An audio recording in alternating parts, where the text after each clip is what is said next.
မင်္ဂလာပါကိုလူတို့ကျွန်တော်ကတော့ဆိုရင်ပါဒီနေ့ရဲ့ဗီဒီယိုမှာတော့ brother တို့တောင်းဆိုထားတဲ့ Minecraft patch 1.21.80 ကိုဘယ်လိုတောင်းရမလဲနောက်ပြီးတော့ဘယ်လိုတွေလုပ်ရမလဲဆိုတော့ကျွန်တော်ဒီဗီဒီယိုမှာပြပြတော့မှာဖြစ်ပါတယ်ဒီ version ကိုတော့ကျွန်တော်ရဲ့ Telegram channel မှာ free download လုပ်ရပါတယ်ဗျ Okay ဒါဆိုရင်စလိုက်ရအောင်ဗျ Okay channel ထဲရောက်ပြီဆိုရင်တော့ကျွန်တော်ဒီအောက်မှာ Minecraft patch 1.21.80 ဆိုပြီးရှိပါတယ်ဗျအဲ့ဒါကိုတောင်းပြီးကျွန်တော် install ပေးလိုက်ပါ Okay bro အနေနဲ့ game ထဲမှာ happy guest တွေပေါ်ရှင်ဆိုရင်ကျွန်တော်တို့ကိုလိုက်လို့ပါဗျပထမဆုံးအနေနဲ့ကျွန်တော်တို့ create new world နေလိုက်ပါဗျ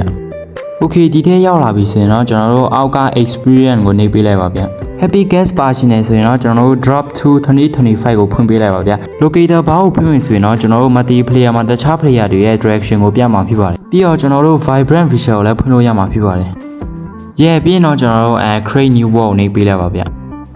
Okay ကျွန်တော်ရဲ့ဗီဒီယိုလေးကိုကြည့်ပြီးတော့ brother တို့လည်းဆင်ပြေမယ်လို့ကျွန်တော်ထင်ပါတယ်ဗျ Yeah ဒီနေ့ရဲ့ဗီဒီယိုလေးကတော့ဒီလောက်ပါပဲဗျ brother တို့အနေနဲ့ Minecraft နဲ့ပတ်သက်ပြီးသိချင်တဲ့အရာတွေရှိရင် comment အောက်မှာရေးသွားလို့ရပါတယ်ဗျကျွန်တော်ဒီတလောက်လေးမျှဝေပေးမှာဖြစ်ပါတယ် Okay ဒါဆိုရင်တော့ကျွန်တော်တို့နောက်ဗီဒီယိုကျမှပြန်တွေ့ကြတော့ပေါ့ See you guys